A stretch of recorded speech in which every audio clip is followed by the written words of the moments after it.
Kamu harus belajar di bisnis itu ilmu kerelaan.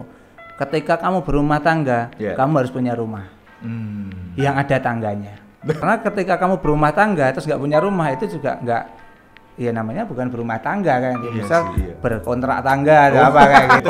Konsumtif berkedok self reward. Nah, titik terendahnya Koniko, seorang Koniko nih. Ini pas kapan dan gimana kok ceritanya? Nah tadi kan sempat di-mention ditantang 500 juta nanti buat temennya Koniko gitu ya tadi ya.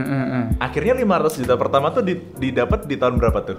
Koniko? Aku bisa pegang 500 juta pertama itu mungkin di tahun 2018-an ya. 2018. Jadi bisnis sudah berkembang, udah istilahnya tempat makin gede gini-gini. Akhirnya aku punya aset istilahnya senilai 500 itu. Nah, terus di telepon lah sama salah satu ya orang yang ngajarin tadi kan, mentor tadi, di telepon, wah bro, kayaknya hidupmu udah enak nih, ya, kayak gitu kan. Terus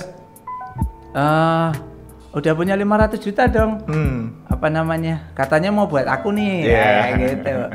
Terus ya om cuman ngobrol-ngobrol kayak gitu. Akhirnya di situ mulai itu ya, mulai perang batin lah istilahnya karena aku sendiri merasa juga enggak juga aku bisa maksudnya ngembangin bisnis kayak gini juga enggak cuman belajar dari dia kayak gitu kan.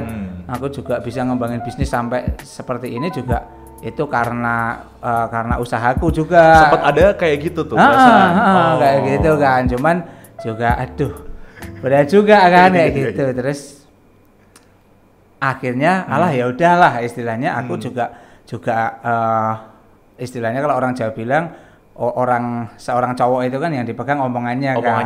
Benar. Nah, terus akhirnya aku juga mau tak kasih, cuman ya nggak langsung kayak gitu kan. Istilahnya tak cicil lah kayak gitu. Terus tak chat, om rekening om, langsung kayak gitu. Beneran tuh? Jadi om rekening tak transfer, cuman ya nggak langsung tak transfer semua niatku gitu kan, dikit-dikit lah, misal kayak 50 dulu kayak gitu kan. Terus apa namanya, dia telepon terus, wah mantap, mentalmu oke. Terus dia bilang nggak usah ditransfer, itu aku cuman maksudnya kayak ngetes kamu lah kan kayak gitu, cuman ngetes kamu dalam artian begini, kamu harus belajar di bisnis itu ilmu kerelaan kayak gitu. Nah kalau kamu rela memberikan sesuatu untuk orang-orang yang berdampak untuk kamu, nah itu sesuatu yang harus kamu miliki, seorang pebisnis yang besar seperti itu. Karena tak tanya ke kamu punya tim, kamu cuma tidur di rumah, sebulan dapat 1 miliar, tapi kamu kasih gaji orang itu 100 juta, mau nggak?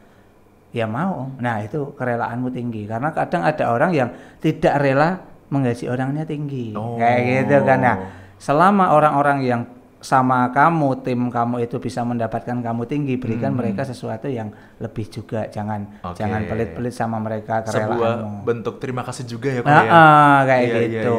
Terus dia juga bilang kalau kerelaanmu nggak tinggi, mereka juga akan membangun mimpinya tidak sama kamu kayak gitu. Wah, serem. Iya. Oke, berarti itu adalah sebuah mungkin pelajaran juga ya, kalau misalnya bisnis itu harus ada ilmu kerelaan. Iya, betul. Iya, betul. Dan ternyata tuh cuma dites doang loh Koniko. Iya, karena cowok yang dipegang itu adalah omongannya. Iya, betul. Oke, berarti Koniko percaya proses dong? Percaya nggak sama proses?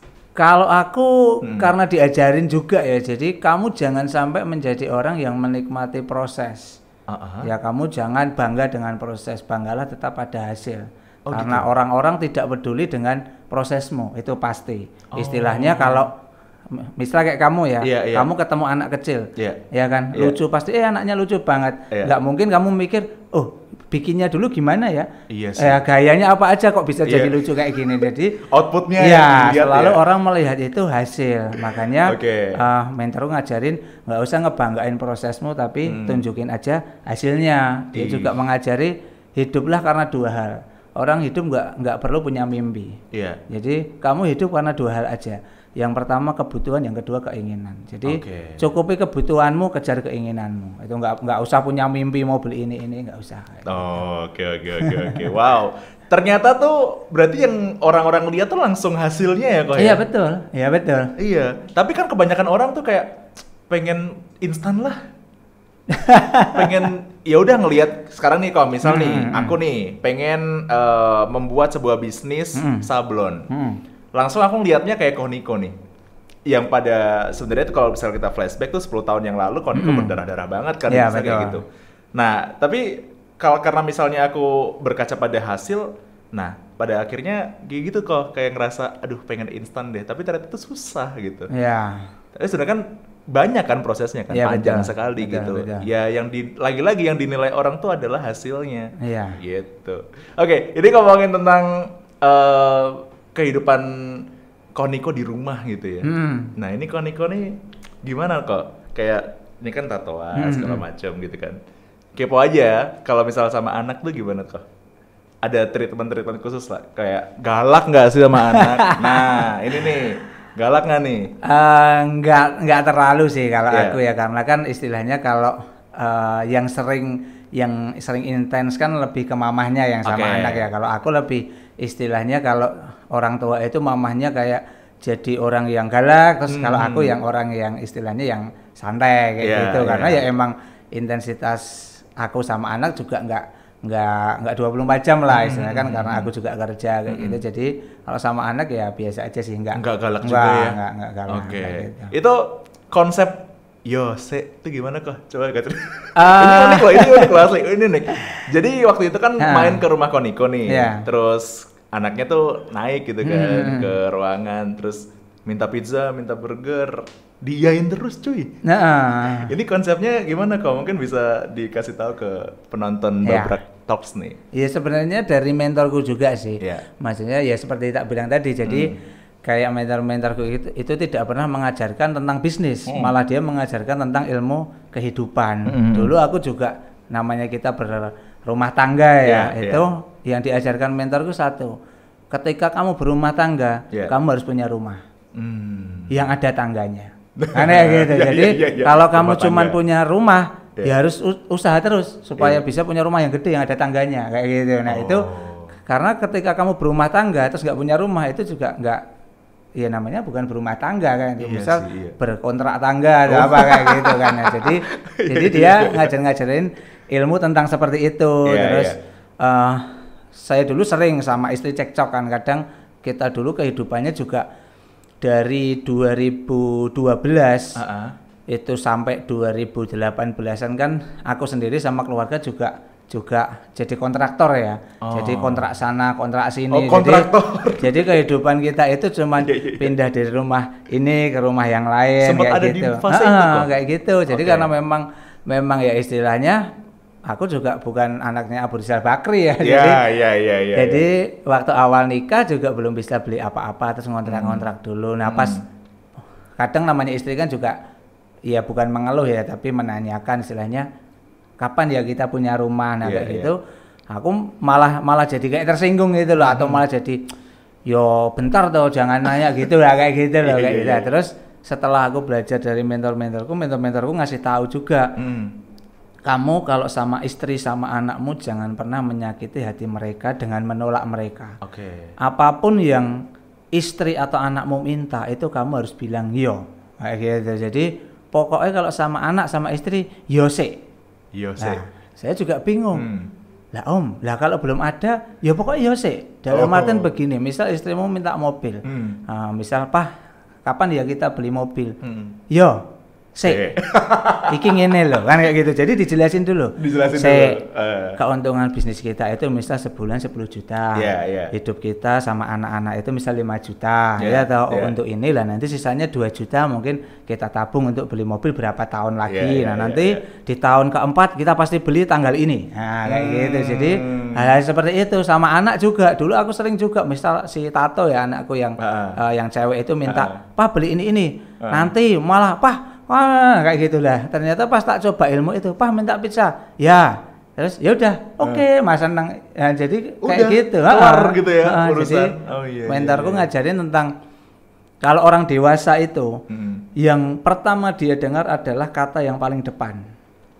Jadi kayak gitu. Jadi istilahnya kayak kita sama ibu kita ya, misal disuruh, misal, Nik, ayo antar ibu ke pasar.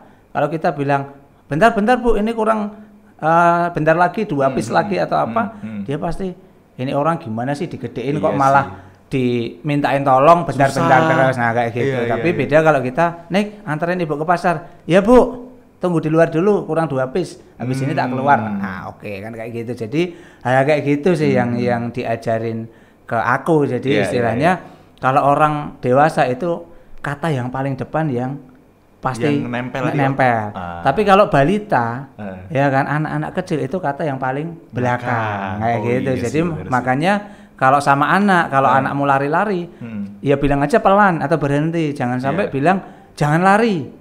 Jangan hujan-hujan, nah malah dia tambah lari karena yang paling belakang. Kalau nggak percaya tes aja kan, anak kecil tawarin roti atau permen atau roti pasti kayak gitu. Nah jadi kamu harus bisa bedakan kalau treatmentmu sama anak yang umur segini kayak gini, terus ada yang sama istri seperti ini, ya kayak gitu sih. Jadi itu yang diajarkan oleh orang yang tak kenal sih. Iya. Wah luar biasa loh, ini bisa diterapkan ya untuk kamu yang mungkin sekarang pengen ada rencana untuk nikah gitu ya kok ya. Nah betul. Konsep Yose itu nantilah itu bisa diterapkan juga. Works ya berarti ya? Iya. Di kehidupan Koniko ya? Iya, karena kalau yang mau nikah ya misal, yang kapan kita nikah? Iya. Yang penting kan ya dulu ya. Ini gini, misal gajiku per bulan 4 juta, nanti kita tabung, nikah berapa? Misal biayanya 20 juta. Oke, 20 bulan lagi kita nikah. Nah, kalau nabungnya sebulan 1 juta kan kayak gitu kan. Bener. Jadi ya dulu aja. Yang lainnya pikir belakangan gitu. Kalau Jawanya tuh mungkin disemayani gitu ya. Ya, tapi udah ya dulu. Nah, kayak gitu. Iya, dikasih penjelasan. Iya, betul. Tuh, penting tuh. Oke, tapi kalau ngomongin tentang anaknya Koniko nih, kan seorang bapak itu kan mungkin nanti jadi contoh ya. Jadi dari anak-anaknya untuk anak-anaknya gitu. Sekarang Koniko sebagai seorang pengusaha. Apakah nanti Koniko juga pengen anak Koniko jadi pengusaha juga? Atau mungkin ada goals lain nih, pengen jadi model atau di dunia entertain kan cewek juga. Gitu gimana kok? Kalau aku sendiri pengennya lengkap sih, maksudnya karena begini, kebahagiaan orang itu masing-masing. Aku sendiri punya usaha, adikku kandung aja juga kerja ikut orang. Berulang kali juga sering tak tawarin, buka usaha apa kayak gitu juga karena dia bahagianya ya kerja di tempatnya dia sekarang. Jadi istilahnya aku sendiri udah memberikan ilmu atau memonitorin banyak orang yang untuk menjadi pengusaha yang udah bisa beli apa-apa, udah bisa punya banyak tim kerja juga. Tapi adikku kandung sendiri aja juga masih kerja dan menurutku nggak masalah sih karena nggak bisa memaksakan juga untuk orang jadi pengusaha. Kalau anak-anakku juga kalau bisa lengkap sih, ada yang jadi dokter mungkin, lawyer kayak gitu kan ya. Jadi ada pengusaha juga karena kalau di bisnis itu kan kita nggak bisa cuman bisnis aja. Jadi harus ada yang mungkin lawyernya, terus nanti mungkin ada yang jadi kepala bea cukai kan enak kan kalau masukin tubuh pebisnis ini ya pasti gitu. Kan ada tim-timnya juga. Ya pengennya lengkap sih anak ada yang jadi semua lah. Di pemerintahan ada. Amin. Semoga kok. Siap. Amin. Oke, ini kan sekarang Koniko juga ya puji syukur udah sukses juga ya. Sudah berpenghasilan luar biasa lah di Solo. Amin. Nah, apakah Koniko ini adalah seorang yang pengen menikmati kekayaan dengan membeli barang-barang mewah? Menurut Koniko tuh gimana kok? Enggak sih. Koniko tipikal yang kayak gitu enggak? Kan biasanya ada kayak penghargaan untuk diri sendiri kan? Self reward lah. Nah, itu Koniko gimana konsumtif nih? Berkedok self reward. Nah, itu konsumtif sebenarnya ya. Iya betul. Nah, Koniko gimana Koniko?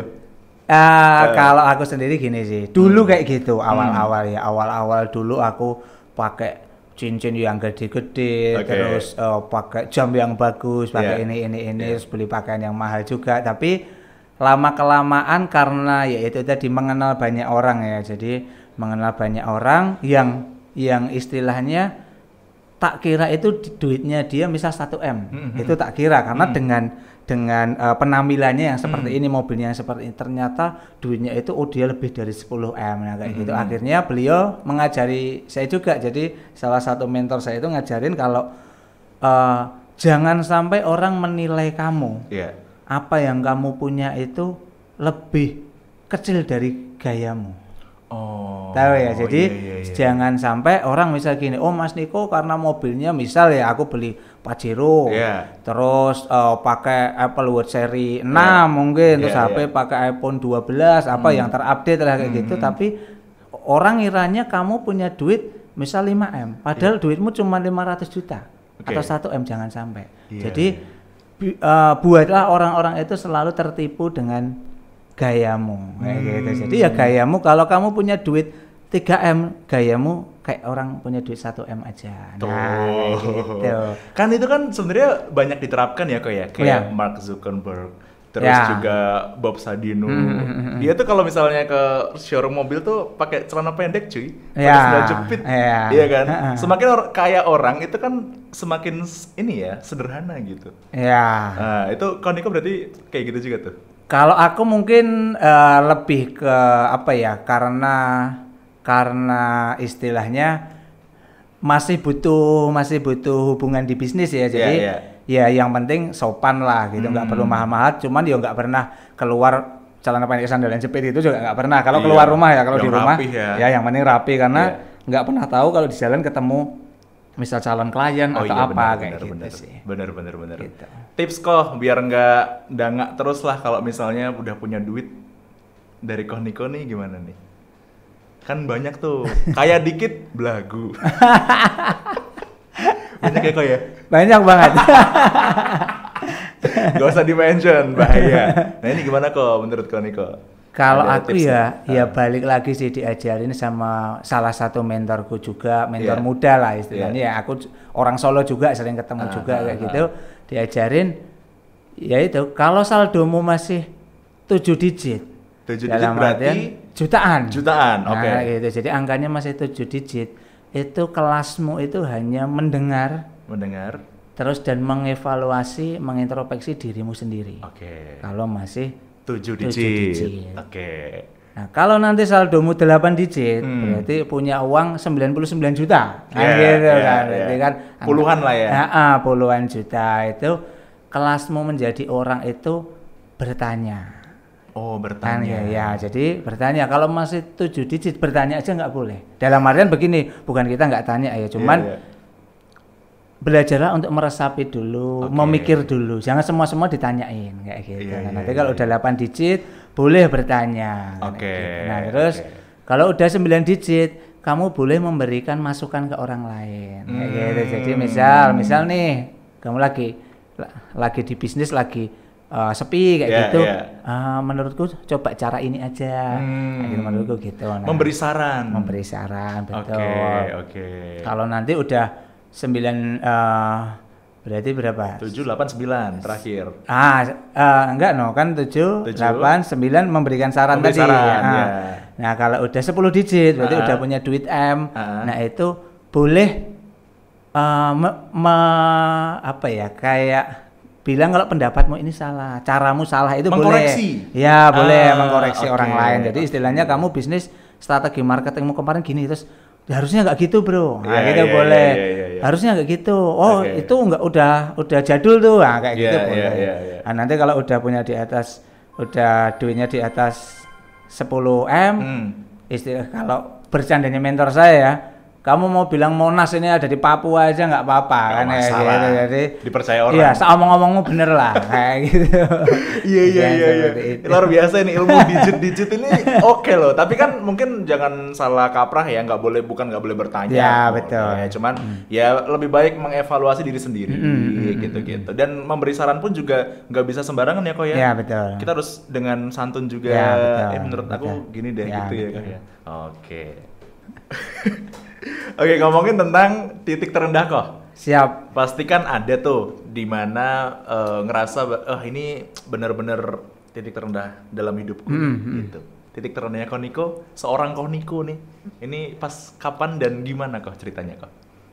Kalau titik terendah menurutku ya itu di tahun 2013. Jadi pada saat itu istriku hamil sekitar 5 bulan lah. 2013 bulan Juni, aku masih ingat banget. Jadi saat itu aku sama istri itu baru di studio temen lah, ada teman punya distro kayak gitu kan. Kita baru di situ, terus istriku itu ngeliat video pizza kayak gitu kan. Terus dia bilang, wah pizza enak ya. Karena pada saat itu aku nggak punya uang sepeser pun pada saat itu ya, jadi bener-bener nggak punya uang sepeser pun. Dan pas itu aku jadi kayak tersinggung gitu loh, jadi kayak tersinggung. Terus aku bilang ke istriku, kayak nggak pernah makan pizza aja. Nah, terus istriku juga apa namanya ketus gitu ya? Ya, terus istriku bilang, aku kan cuman bilang pizza enak kok kamu kok tersinggung ya? Karena kalau orang nggak punya duit itu bro, pikirannya kenceng bro, ya kan? Bener. Makanya kalau kita ketemu orang di jalan atau mungkin temanmu ada yang temperamen, yang galak, yang mudah marah, itu tak pastikan dia nggak punya duit. Kalaupun dia naik mobil bagus ya, itu utangnya lebih besar daripada mobil yang dia naikin kayak gitu. Itu pasti bro, karena orang yang nggak punya duit itu pikirannya kenceng. Aku sendiri pernah di titik itu kan kayak gitu. Nah akhirnya aku cekcok sama istriku, terus istriku minta pulang. Istriku minta pulang ke rumahnya. Pada saat itu aku sama istriku juga belum punya motor ya, belum punya motor. Akhirnya kita jalan kaki. Padahal posisi istriku itu hamil 5 bulan. Aku jalan kaki sampai kalau di Solo namanya perempatan Gemblekan itu ya. Kita udah jalan dari distro temanku sampai rumahnya istriku itu mungkin sekitar 5 kiloan lah. 5 jauh. Kiloan lumayan. Sekitar 5 kilo kita baru jalan setengah. Ada sopir becak, tukang becak itu datang, mas becak mas. Terus aku dengan jujurnya aku bilang, aduh pak nggak punya duit. Terus bapak itu nanya, rumahnya mana mas? Rumahnya Grogol pak. Terus bapak itu bilang, ya udah mas tak anterin nggak usah bayar. Terus saat itu yang tak suruh naik cuman istriku.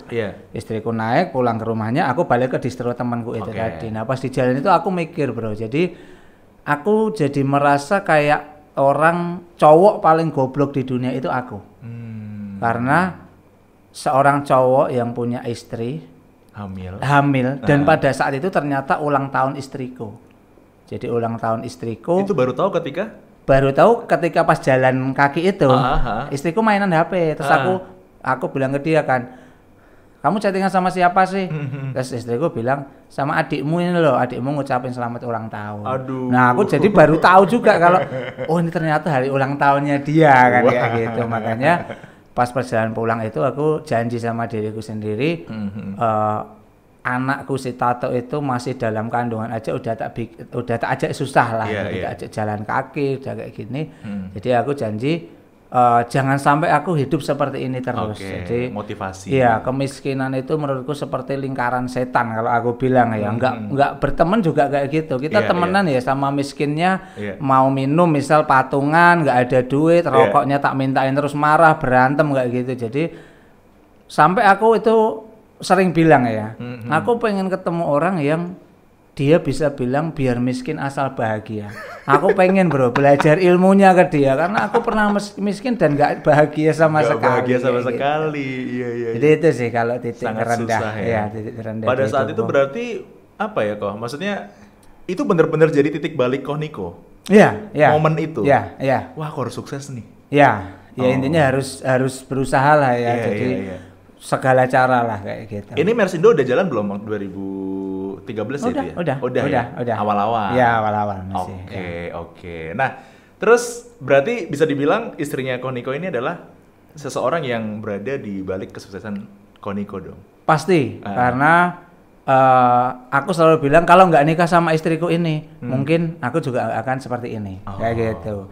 Istilahnya, kalau aku sering nasehatin ya ke teman-teman itu, kalau cari istri itu, yang penting dia mau menerima kamu dan keluargamu. Itu terbukti. Yang cantik banyak, yang kakinya panjang-panjang juga banyak, bro. Kayak gitu. Cuman satu hal yang harus tahu ya. Ketika nanti orang tuamu sakit atau kamu sendiri, itu belum tentu wanita-wanita itu mau nyebokin kamu. Itu, bro. Jadi yang tak lihat dari istriku, pas ibunya dia sakit itu ibunya pakai pampers gitu kan, kayak gitu di pampers itu terus ngelapin kayak gini. Terus aku juga bilang kalau itu orang tua aku belum tentu mau juga bro. Iya. Ya kayak itu Bener. orang tua aku kan masih dua-duanya. Kalau pas sakit dan itu Pak pilih aku bayar orang lain lah istilahnya. Tapi istriku bilang aku masih punya tugas lagi. Tugasku masih mama dan papamu nanti juga tak rawat seperti ini. Jadi makanya itu kalau menurutku peran istri sangat penting sih. Jadi jangan keliru memilih pasangan lah. Betul. Hati-hatilah ya. Betul. Iya, pilih dan pilih. Tapi jangan tebar jaring kok, bahaya kok. Iya, kalau masih jomblo nggak apa-apa.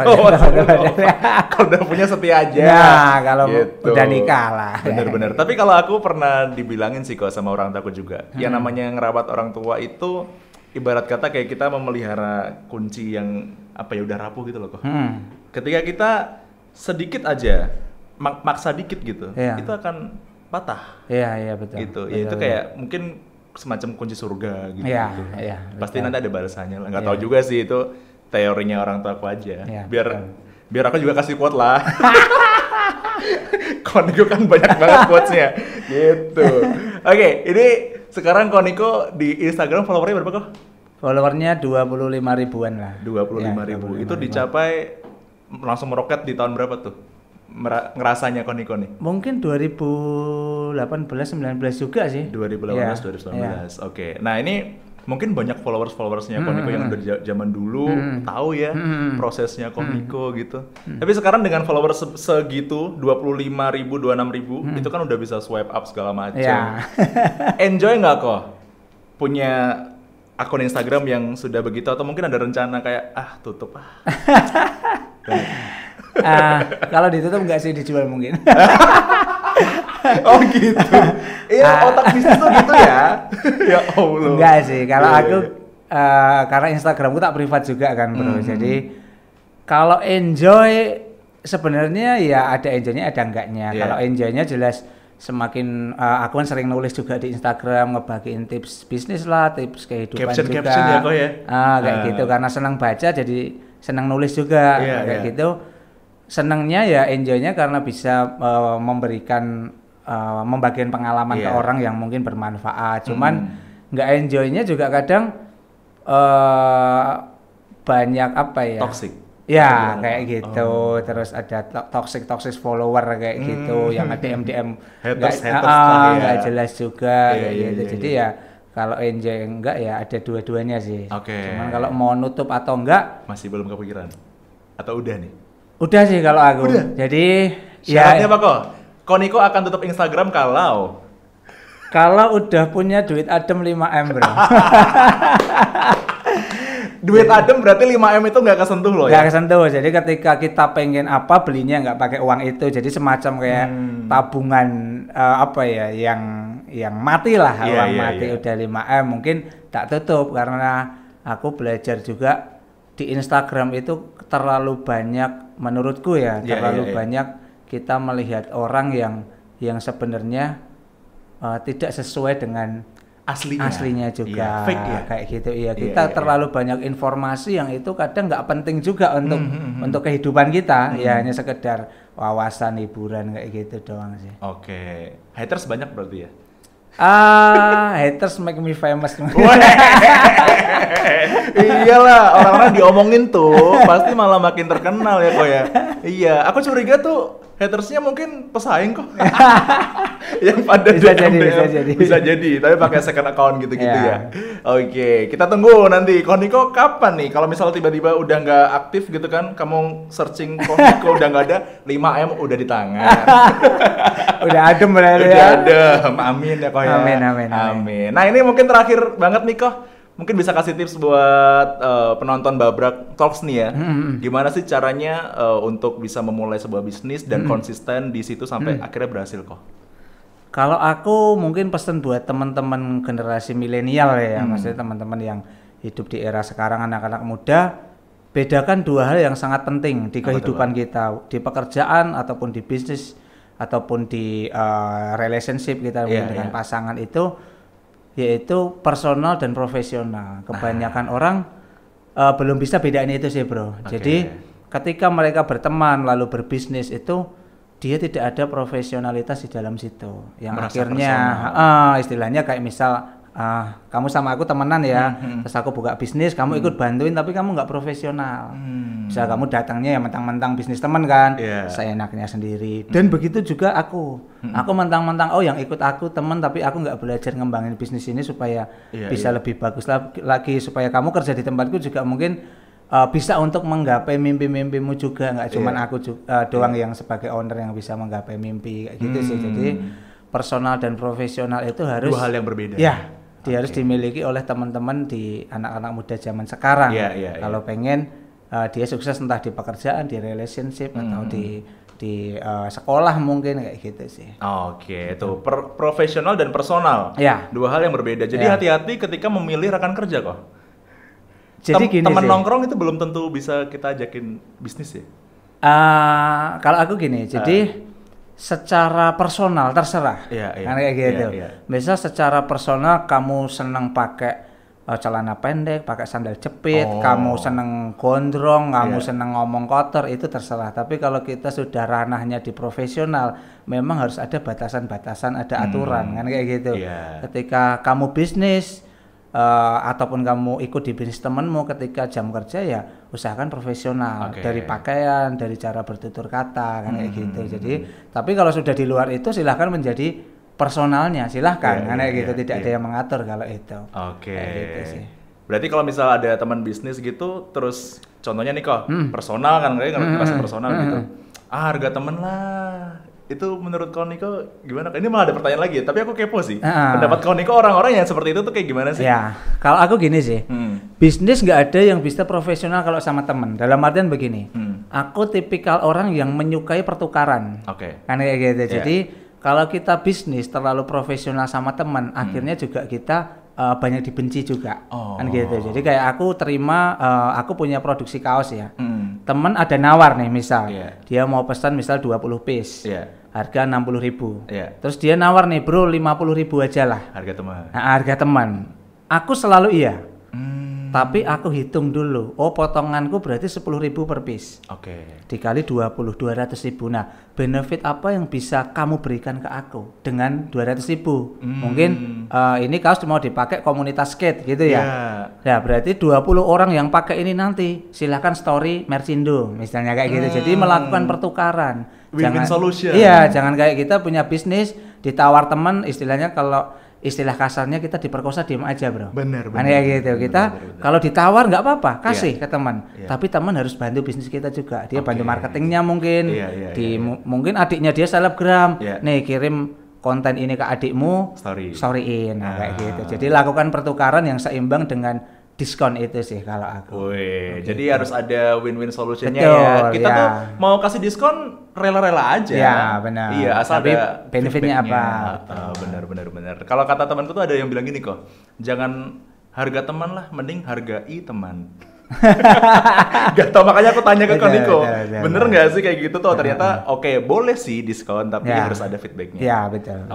Terima kasih Koniko. Siap. Sudah membagikan pengalamannya di bidang bisnis gitu kan ya, sama teman-teman Babrak gitu, sama Bayu sama yang lain. Pemirsa. Penonton di sini. Ini sangat-sangat berbobot ya. Ini kita take malam minggu dan sangat-sangat berbobot lah malam minggu. Terima kasih Koniko ya. Siap, sama-sama. Semoga Mercindo bisa sangat-sangat ini ya, jadi top of mind orang Indonesia. Amin. Sehingga 5M itu bisa kepegang sama siap. Bisa adem ya. Bisa adem, bener. Terima kasih juga yang udah nonton. Jangan lupa di subscribe. Kalau misalnya mau kasih referensi siapa yang bakal kita ajak ngobrol, bisa komen aja. Terima kasih. Kita ketemu lagi di Babrak Talks episode selanjutnya. Mantap. Terima kasih. Siap. Aku pengen foto sama Koniko boleh? Aduh, boleh.